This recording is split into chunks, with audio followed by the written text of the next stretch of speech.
Le 12 juin dernier, les États-Unis ont largué 14 bombes anti-banquets JBU-57 de masse supérieure à 13 tonnes chacune en ciblant 3 installations nucléaires iraniennes. L'attaque a été observée avec attention par la Corée du Nord en possession de l'arme nucléaire et sous le coup de sanctions internationales. Les négociations sur le programme nucléaire de la Corée du Nord entre ce pays et les États-Unis étant au point mort, peut-on envisager un tel coup de force des États-Unis sur le territoire nord-coréen?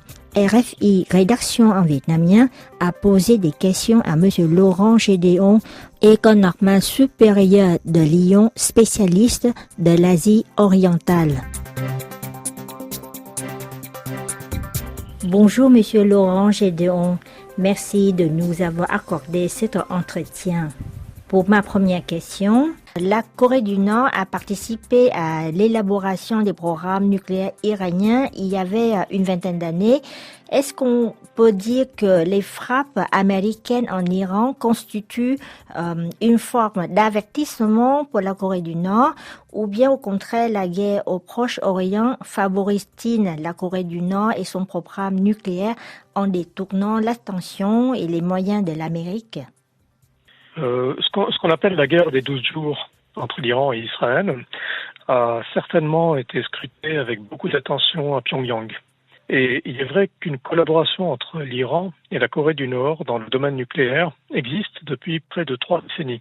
Elle a débuté en 1989 lorsque l'ayatollah Ali Khamenei s'est rendu en Corée du Nord alors qu'il occupait encore la fonction de président d'Iran. Et c'est ce voyage qui a posé les bases d'une alliance durable entre Téhéran et Pyongyang, qui était cimentée par leur opposition commune aux États-Unis. Cette collaboration a vraisemblablement permis aux Iraniens d'accélérer leur processus de nucléarisation. Et à titre d'exemple, on sait que la Corée du Nord a fourni à l'Iran un programme informatique capable de simuler les flux de neutrons, ce qui représente un outil clé dans la conception d'ogives nucléaires. Mais pour autant, il n'est pas certain que les Nord-Coréens aient eu connaissance de détails précis, comme par exemple la profondeur exacte des installations nucléaires souterraines iraniennes ou bien la localisation des stocks iraniens d'uranium enrichi à 60%. Et en ce sens, l'attaque américaine a sans doute apporté de précieux renseignements à la Corée du Nord quant aux forces et aux faiblesses de ses propres infrastructures nucléaires. Et aussi, pour ce qui concerne les stratégies militaires offensives potentielles susceptibles d'être adoptées par les forces américaines pour ce type d'opération. Donc oui, on peut dire que les frappes américaines ont constitué une sorte de test grandeur nature pour les Nord-Coréens, en leur donnant des éléments pour se préparer à une action similaire. Et ceci d'autant plus qu'il est peu probable que les États-Unis se détournent longtemps de la région asiatique, parce que celle-ci est au cœur des préoccupations économiques et stratégiques de Washington. Au Moyen-Orient, l'Amérique semble avoir agi de manière plutôt tactique, afin de limiter l'impact d'une crise croissante. Et on remarque que Donald Trump a pesé de tout son poids pour obtenir un cessez-le-feu, alors même qu'Israël était loin d'avoir rempli ses objectifs déclarés, qui étaient, je le rappelle, l'annihilation totale du programme nucléaire iranien et le changement de régime à Téhéran. On peut donc émettre l'hypothèse que les Américains considèrent que la montée des tensions dans cette région ne va pas dans leur intérêt et que le règlement même provisoire de ces questions leur permettra de se reconcentrer sur l'Asie. Et on a vu avec l'Iran, M. Donald Trump a pris une décision un peu radicale, même brutale. En revanche, il s'est montré assez prudent sur le dossier nucléaire nord-coréen et jusqu'à maintenant, il n'a prononcé aucune menace de guerre contre Pyongyang. Comment expliquez-vous cette approche deux poids, deux mesures des États-Unis dans ces deux cas et qu'est-ce qui empêche les États-Unis de mener en Corée du Nord une campagne militaire similaire à celle qui s'est produite en Iran? On note effectivement une forme de prudence et de retenue de la part des États-Unis au sujet du programme nucléaire de la Corée du Nord. Et on remarque aussi que la réaction de la Corée du Nord au bombardement américain a été assez mesurée, alors que Pyongyang avait pu utiliser des termes très durs par le passé envers Washington. Alors, selon moi, 4 raisons peuvent expliquer cette situation. Il y a tout d'abord les choix diplomatiques de l'Iran, qui ont eu pour conséquence un relatif isolement du pays, qui s'est concrétisé par le fait que Téhéran n'a pu se tourner vers aucun allié susceptible de le soutenir dans le cadre de sa confrontation avec ses adversaires. Or, à l'inverse, la Corée du Nord a signé un accord de partenariat stratégique global avec la Russie le 18 juin 2024 à l'occasion d'une visite de Vladimir Poutine à Pyongyang. Et parmi les 23 articles qui composent l'accord, l'article 4 est particulièrement intéressant puisqu'il stipule que si l'un des pays fait l'objet d'une invasion armée, l'autre fournira sans délai une assistance militaire avec tous les moyens à sa possession. Et cet accord a d'ailleurs déjà été mis en œuvre dans le cadre de la guerre en Ukraine, qui a vu la Corée du Nord fournir des millions d'obus d'artillerie à l'armée russe et envoyer sur le front des soldats nord-coréens. Donc les États-Unis doivent prendre ce facteur en compte dans tout projet d'attaque directe contre la Corée du Nord. Un deuxième élément est relatif au fait que bien que la Corée du Nord se soit retirée du traité sur la non-prolifération des armes nucléaires, le fameux TNP, le 10 janvier 2003, le pays revendique néanmoins une doctrine nucléaire explicite qui encadre l'utilisation de cette arme. Et cette doctrine est caractérisée par le principe dit de préemption. Elle s'applique dans le contexte d'une attaque imminente d'un pays ennemi et alors que la guerre n'a pas encore commencé. Et elle implique que Pyongyang débute d'emblée la guerre avec des armes nucléaires. Cette doctrine nord-coréenne doit être distinguée de la doctrine russe, basée sur le recours en premier, qui consiste à utiliser des armes nucléaires en premier, mais dans le cadre d'une escalade continue de la violence menée avec des armes autres que nucléaires. Donc la doctrine nord-coréenne, qui place d'emblée le curseur à son plus haut, implique des risques majeurs pour l'attaquant potentiel et justifie la prudence américaine. Un troisième élément est d'ordre géographique. Si l'Iran est éloigné de la Russie et surtout de la Chine, ce n'est pas le cas de la Corée du Nord, qui est frontalière de la RPC. Cette proximité géographique rend très délicate toute action américaine à l'encontre de Pyongyang, car Pékin pourrait y voir une menace majeure et riposter en conséquence. Oui. Et enfin, le dernier élément porte sur la question du renseignement. Il apparaît clair aujourd'hui que les Israéliens ont pu placer un nombre important d'agents et d'espions à différents niveaux des instances décisionnelles iraniennes, permettant ainsi d'affaiblir grandement les capacités de riposte, notamment anti-aériennes du pays. La pénétration de la Corée du Nord par les services de renseignement occidentaux semble beaucoup plus ardue. S'il est possible qu'il y ait des agents dormants, on peut néanmoins s'interroger sur la capacité de ces derniers à mener sur place une opération similaire à l'attaque de drones, organisée depuis le territoire iranien par des agents des Mossad contre des cibles militaires. Et on constate que de manière générale, il est difficile d'obtenir des informations militaires au sujet de la Corée du Nord, comme en témoigne par exemple le flou sur le nombre d'ICBM. Les ICBM, c'est des missiles balistiques intercontinentaux, et donc dont on ignore le nombre réellement déployé sur le territoire nord-coréen, un nombre qui varie selon les sources entre une dizaine et une trentaine. D'accord. On le voit donc en conclusion. Le coût potentiel d'une attaque américaine sur la Corée du Nord pourrait s'avérer difficilement soutenable dans un contexte d'incertitude stratégique très élevé. Et ceci explique sans doute la politique prudente de l'administration Trump à ce sujet. Et une autre raison qu'on peut également évoquer est à relier à la rivalité sino-américaine, parce que dans ce cadre, la Corée du Nord peut représenter un enjeu pour les États-Unis qui peuvent avoir pour objectif d'essayer de la détacher à terme de la zone d'influence de Pékin. Or, pour y arriver, il est essentiel pour Washington de garder des points d'accroche avec le régime et de ne pas rompre tous les ponts. En tout cas, les mois qui viennent seront sans doute révélateurs des intentions américaines sur ce point.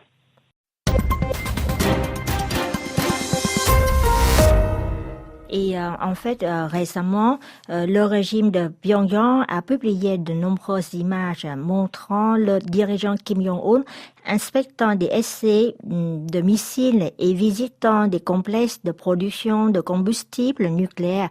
Monsieur Kim veut montrer au monde que le programme de développement nucléaire de la Corée du Nord progresse de jour en jour malgré les sanctions. Peut-on dire que les efforts américains pour dénucléariser la Corée du Nord au cours du dernier quart de siècle ont échoué et que cette approche américaine est dépassée? Bon, pour répondre à cette question, il est important de rappeler quelques points marquants des relations entre les États-Unis et la Corée du Nord depuis les années 2010. En décembre 2011, Kim Jong-il décède et son fils Kim Jong-un lui succède. En février 2012, à la suite d'une réunion entre les États-Unis et la Corée du Nord à Pékin, la Corée du Nord s'engage à suspendre ses opérations d'enrichissement d'uranium à Yongbyon, à inviter des observateurs de l'AIEA et à instaurer un moratoire sur ses essais nucléaires.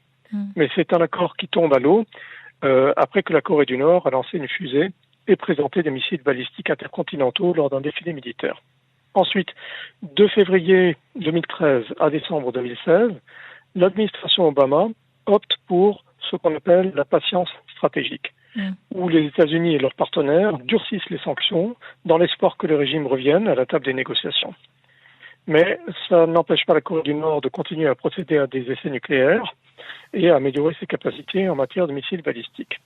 Alors, lors de l'arrivée de Donald Trump la première fois, en 2017, on note que toute l'année 2017 est marquée par une instabilité des relations entre les États-Unis et la Corée du Nord. Et il faut attendre juin 2018 pour voir un revirement de situation avec Kim et Trump qui tiennent une rencontre historique à Singapour, où ils expriment leur volonté de faire évoluer les relations. En février 2019, on a un deuxième sommet qui est organisé au Vietnam, mais c'est un sommet qui échoue après un désaccord sur l'allègement des sanctions. En juin 2019, Trump et Kim conviennent de relancer les négociations nucléaires après s'être rencontrés dans la zone démilitarisée qui sépare la Corée du Nord et la Corée du Sud. Et le 6 octobre 2019, à Stockholm, les responsables américains et nord-coréens ne parviennent pas à un accord. Et c'est là qu'un porte-parole du ministère nord-coréen des Affaires étrangères déclare que Pyongyang ne reprendra pas les négociations tant que Washington n'aura pas pris, je cite, de mesures substantielles pour mettre fin à ce qu'il qualifie de politique hostile. En avril 2021, nouvelle administration américaine, l'administration Biden adopte une approche qui est intermédiaire entre la patience stratégique d'Obama et la politique volontariste de Trump. Mais Pyongyang ne manifeste pas d'intérêt. En 2022, la Corée du Nord effectue un tir d'essai de missiles balistiques considéré comme le plus puissant depuis 2017. Et en réponse, Washington demande au Conseil de sécurité de l'ONU l'imposition de nouvelles sanctions à Pyongyang, mais cette demande échoue parce que Pékin et Moscou bloquent la proposition américaine. Et en 2022, on constate que la Corée du Nord effectue 70 essais de missiles balistiques et de croisières, soit le plus grand nombre d'essais en une année. En avril 2023, la Corée du Nord lance un troisième essai consécutif du Hwasong-18, qui est un missile ou le missile le plus puissant de la gamme des missiles balistiques nord-coréens, qui a une portée maximale de 15 000 km, ce qui lui permet, en théorie, d'atteindre n'importe quelle partie du territoire américain. Et enfin, le 31 décembre 2023, Kim annonce le projet du gouvernement d'abandonner les efforts de réunification avec la Corée du Sud parce qu'il qualifie cette idée d'impossible et la Corée du Sud d'ennemi. Alors, toute cette succession d'événements au cours des 15 dernières années semble montrer que la stratégie américaine de pression-négociation a trouvé ses limites. Puisque Washington s'est montré dans l'incapacité de faire reculer la Corée du Nord et que celle-ci, au contraire, est montée en puissance pour ce qui est de la portée des missiles balistiques. On peut donc effectivement parler d'échec relatif. Et il y a nécessité pour les États-Unis de repenser les paradigmes de la stratégie diplomatique de Washington. Et pour cela, il faut sans doute s'interroger sur la menace réelle que représente la Corée du Nord pour les États-Unis d'une part et pour leurs intérêts dans la région, notamment vis-à-vis des alliés de Washington, d'autre part. Or, la perception de cette menace n'est pas la même dans les deux cas. Et la politique américaine à l'écart de Pyongyang résulte d'un arbitrage entre les deux. Et si je reprends l'exemple de l'Iran, on peut considérer par exemple que la décision américaine d'attaquer les sites nucléaires a été dictée davantage par le souci de préserver Israël, qui est un allié très important de Washington dans la région, que par la crainte d'une menace nucléaire iranienne directe, très hypothétique, à l'encontre des États-Unis. Donc c'est là une piste de réflexion pour la suite par rapport à la Corée du Nord. Et les récents exercices militaires entre les États-Unis et la Corée du Sud ont inclus des scénarios d'effet d'armes nucléaires. Cela montre que la menace nucléaire nord-coréenne est vraiment réelle. Et en supposant que les États-Unis puissent mener des frappes aériennes pour détruire les installations nucléaires de la Corée du Nord, comme en Iran, selon vous, quels endroits risqueraient d'être ciblés par les États-Unis? On peut supposer, sans trop de risque de se tromper, que les cibles prioritaires seraient constituées par les sites dédiés à l'enrichissement et de stockage de l'uranium et par les bases de missiles balistiques. Alors, des sites bien connus et d'ailleurs surveillés de manière régulière sont, par exemple, le centre de recherche nucléaire de Yongbyon, le site d'essai de missiles de Dongchangri, ou encore les sites de Pachon, Pyongyang, Suncheon, Pyeongsan, pour ne citer que cela. Oui. Alors, la question se pose néanmoins du nombre réel de sites nucléaires, parce qu'une partie d'entre eux n'est pas déclarée. Oui. Et la même question se pose en ce qui concerne les bases de lancement de missiles balistiques. Parce que, selon les sources américaines, une vingtaine de bases n'ont pas été déclarées.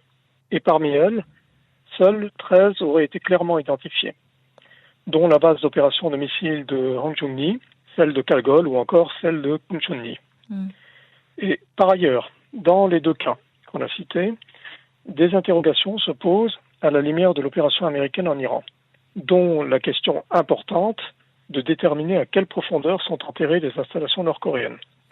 On sait en effet que l'armée américaine a eu recours aux bombes anti-bunker, les fameuses GBU-57, GBU pour Guided Bomb Unit, afin d'atteindre des infrastructures qui étaient situées à une 60aine de mètres de profondeur. Donc, ces bombes seraient-elles suffisantes pour atteindre les installations nord-coréennes? C'est la question. Et j'ajoute qu'une autre cible possible pourrait également être des physiciens et les responsables de programmes scientifiques et militaires nord-coréens, à l'instar de ce qu'a fait Israël en Iran.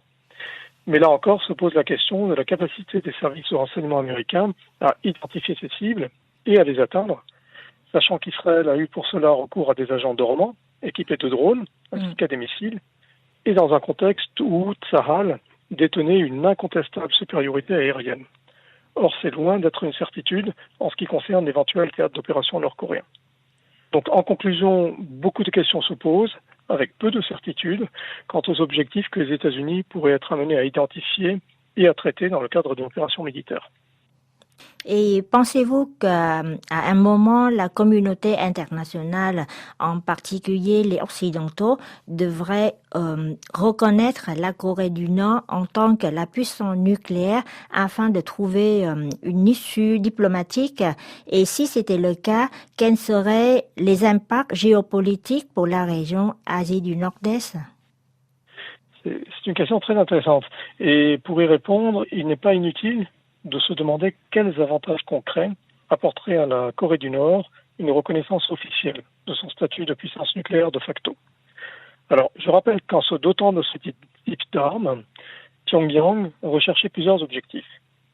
Sécuriser le régime de Kim Jong-un, obtenir un moyen de pression sur la Corée du Sud, disposer d'un levier de négociation accru avec les États-Unis afin d'obtenir la levée des sanctions visant le pays, renforcer le statut de la Corée du Nord face à ses voisins, notamment la Chine, et enfin, atténuer la symétrie du rapport de force entre les forces armées nord-coréennes et l'armée américaine et ses alliés régionaux. Alors, le principe d'une reconnaissance officielle de la Corée du Nord en tant que puissance nucléaire ne représenterait pas une première en soi, puisque c'est le cas, par exemple, de l'Inde ou du Pakistan. La non-adhésion au TNP ne serait également pas problématique, puisque c'est là aussi le cas de l'Inde et du Pakistan, mais aussi d'Israël. La question se pose, cela étant, de la réaction de l'environnement régional, et en particulier du Japon et de la Corée du Sud, car tous les deux sont ce qu'on appelle les pays du seuil, c'est-à-dire capables de se doter rapidement de l'arme nucléaire. Il faudrait alors sans doute des pressions et des garanties américaines élevées pour dissuader Tokyo et Séoul de s'armer à leur tour.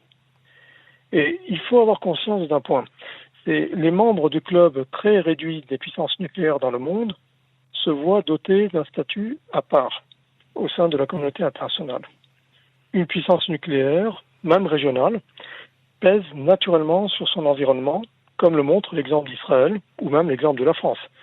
Concernant la France, dans un contexte international où l'influence française s'érode progressivement, on constate que le statut de puissance nucléaire permet à Paris de peser au-delà de sa situation de puissance moyenne au sein des instances internationales et de l'Union européenne.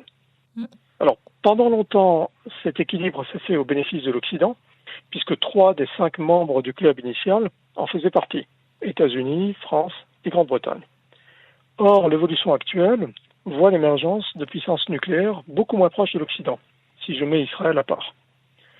Ainsi, si l'Inde maintient une forme de neutralité, le Pakistan et la Corée du Nord sont, quant à eux, proches de Moscou et de Pékin. Et ce serait également le cas de l'Iran, si ce dernier parvenait lui aussi à se doter de l'arme nucléaire. L'équilibre en faveur de l'Occident est donc corrompu. Et c'est l'une des raisons qui explique les très fortes réticences des États-Unis et de leurs alliés, ainsi que leurs efforts pour contrer cette dynamique. Mais pour autant, une évolution à terme du statut de la Corée du Nord reste possible, et notamment dans l'hypothèse que j'ai évoquée précédemment, d'une volonté américaine de détacher la Corée du Nord de l'influence chinoise. C'est donc un point qui sera à suivre avec attention. L'équipe de la rédaction en vietnamien de RFI remercie M. Laurent Gédéon, spécialiste de l'Asie orientale à l'École normale supérieure de Lyon.